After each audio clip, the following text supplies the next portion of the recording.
अस्सलाम वालेकुम दोस्तों। हर धरती ਦੀ ਆਪਣੀ ਕਹਾਣੀ ਹੁੰਦੀ ਹੈ। ਪੰਜਾਬ ਪੰਜ ਦਰਿਆਵਾਂ ਦੇ ਮੇਲ ਨਾਲ ਬਣਿਆ ਇਹ ਦੇਸ਼ ਕਿਸੇ ਜੰਨਤ ਤੋਂ ਘੱਟ ਨਹੀਂ।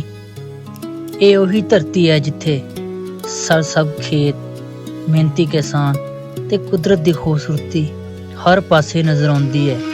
ਸਵੇਰ ਦੀ ਪਹਿਲੀ ਕਿਰਨ ਤੋਂ ਲੈ ਕੇ ਸ਼ਾਮ ਦੇ ਢਲਦੇ ਸੂਰਜ ਤੱਕ ਹਰ ਮੰਜ਼ਰ ਸਕੂਨ, ਮਿਹਨਤ ਤੇ ਸਾਦਗੀ ਦੀ ਤਸਵੀਰ ਲੱਗਦਾ ਹੈ।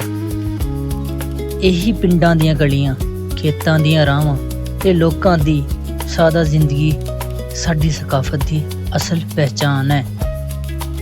ਇਸ ਵਿਲਾਗ ਵਿੱਚ ਆਓ ਮੇਰੇ ਨਾਲ ਪੰਜਾਬ ਦੀ ਅਸਲ ਰੂਹ ਨੂੰ ਮਹਿਸੂਸ ਕਰੀਏ।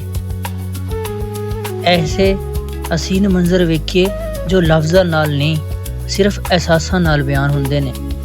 ਜੇ ਤੁਹਾਨੂੰ ਇਹ ਸਫ਼ਰ ਪਸੰਦ ਆਵੇ ਤਾਂ ਚੈਨਲ ਨੂੰ ਸਬਸਕ੍ਰਾਈਬ ਜ਼ਰੂਰ ਕਰੋ ਤੇ ਅਗਲੇ ਵਲੌਗ ਤੱਕ ਖੁਦਾ ਹਾਫਿਜ਼।